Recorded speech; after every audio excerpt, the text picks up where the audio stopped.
welcome to the deep dive. We're jumping straight into a significant claim today, one that comes from a personal video recording. It's dated May 28th, 2025. And in this video, a Ukrainian individual makes some, well, frankly, very serious accusations. Yes, alleging threats, persecution, and they point the finger directly at Ukrainian President Volodymyr Zelenskyy. So our task in this deep dive isn't just to repeat these claims. We need to, unpack what the speaker is actually saying. Understand the context they're giving us. Exactly. Yeah. And identify the real core of these accusations, what they might actually signify. Okay, let's unpack this then. The central accusation is quite something. It is. Very strong language used. Yeah, calling Zelenskyy green scum and alleging there's a direct effort to, well, eliminate them. When not just through official means like sanctions, they're suggesting. Potentially physical violence. That's a huge leap from just political disagreement, isn't it? It really is. That kind of language, so emotionally charged, it often signals a profound sense of personal danger. Animosity, definitely. And when you add claims of potential physical harm, it suggests the speaker sees this as an existential crisis for themselves. And the idea that sanctions are just a first step, a signal for something worse. That specific claim is interesting. Economic pressure, then alleged threats of violence.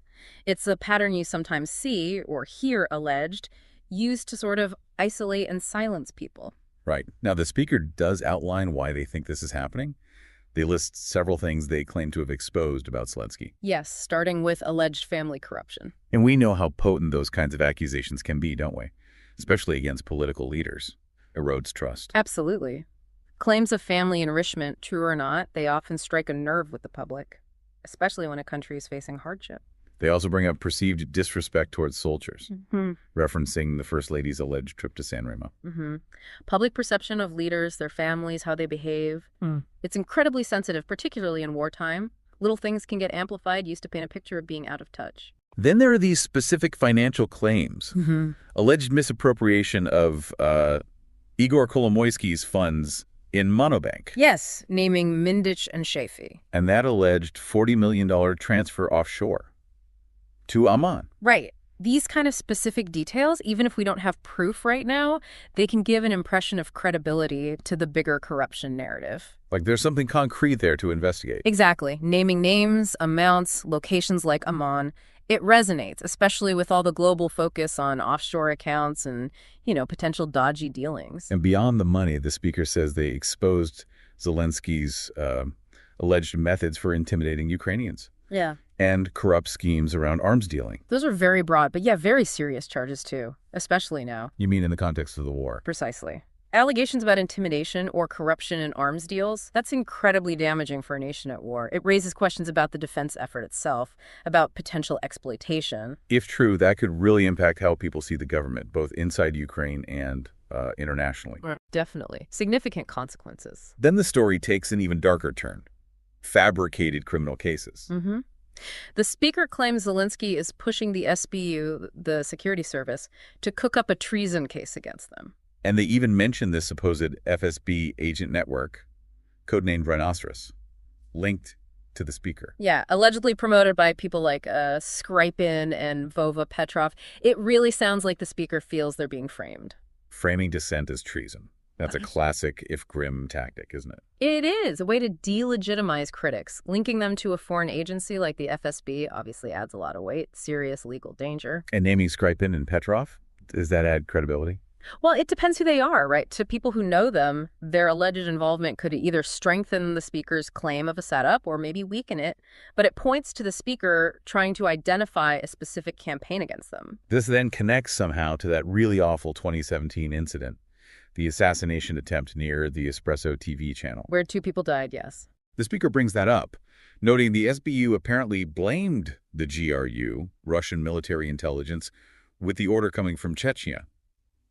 Why link that to Zelenskyy now? Well, by bringing up that past event, the speaker seems to be trying to establish a history, a pattern of threats, of violence directed at them or people close to them. Kind of like saying, look, I've been a target before. Exactly. This isn't new, and powerful external forces were involved last time. Linking the current perceived threat from Zelenskyy to that known past threat, it adds complexity. Maybe reinforces their feeling of being vulnerable now. And they mention a witness from that time, Ansor, also known as the blogger Vidinsky. Yes, who apparently testified about who ordered the 2017 attack and supposedly had info on other cases too, like the Amina Okwiva murder. He becomes a key figure in their narrative here. Okay, and this is where the speaker alleges a major injustice. They say the SBU initially worked with them and with Ansor on the 2017 case. Gathering evidence, it sounds like. Yeah, they even mentioned phone recordings. So when Vlad Sidorenko investigating, maybe a link to a Svobodny channel for information. Sounds like things were moving at first. That initial engagement, if it happened, like they say, suggests the authorities recognized the threat back then and were looking into it, collecting recordings, having an investigator. Standard procedure, you could say. But the speaker claims that all changed.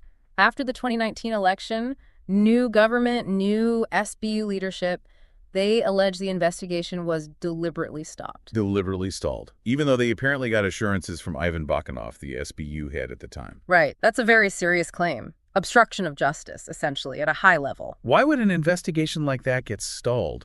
I mean, if the GRU was involved. Well, investigations can stall for lots of reasons. Politics, lack of evidence, changing priorities, who knows? But the speaker thinks it was deliberate. They're definitely pointing towards political interference. Protecting someone, maybe, or just wanting it to go away after the change in power. Without proof, it's hard to say, but that's their clear allegation. And the alleged result of this stalling, it's chilling. The speaker says Ansor, that key witness, was later shot dead in Vienna. The implication is, well, it's stark. Stalled investigation leads to a witness being killed. It's an incredibly grave accusation. If true, it suggests the failure to pursue justice had, fatal consequences. It paints a picture of impunity. Raises huge questions about accountability. Huge questions. Though, again, we have to be careful. Correlation isn't causation. You'd need a proper independent investigation to confirm any direct link. But the speaker clearly believes there is one. So then, coming back to the present, the speaker tackles the question of how sanctions imposed while they're outside Ukraine could actually be a threat. And their explanation is disturbing. Yeah.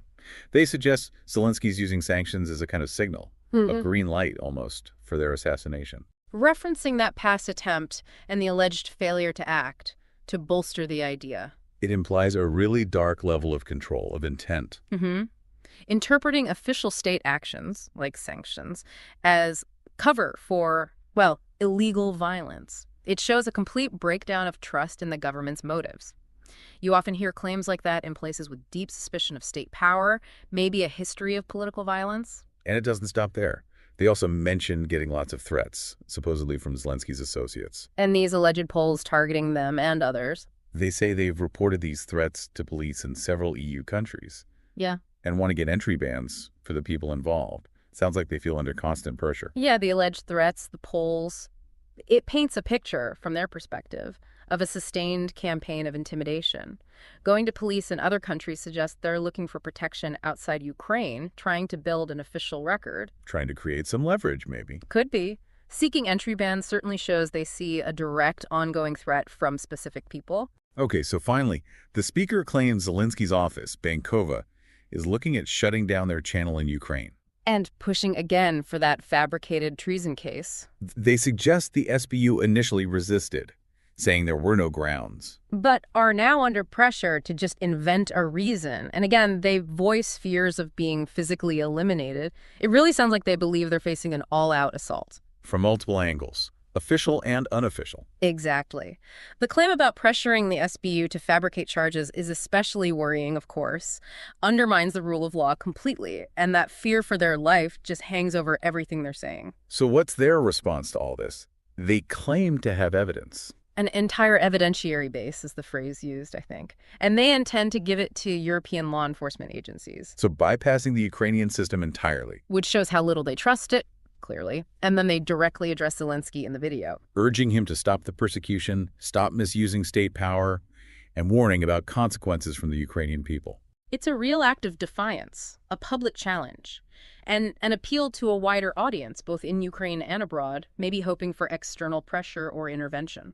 Okay, so let's try and pull this together. This individual's video, it lays out some extremely serious accusations against President Zelenskyy. Yeah, alleging he's behind threats, persecution, even potential assassination plots. All stemming, they claim, from their own efforts to expose corruption and other wrongdoings. And they explicitly link these current fears to past events, that deadly 2017 attack, and an investigation they say was deliberately shut down, with fatal consequences for a witness. It's crucial, though, isn't it, to reiterate where this comes from? Absolutely vital. This deep dive is based entirely on one person's account in one video. It's their perspective. It contains huge allegations, very serious ones that obviously need scrutiny, independent verification, if that's even possible. Right. Our goal here was just to dissect what's being claimed, to understand the narrative the speaker is putting forward.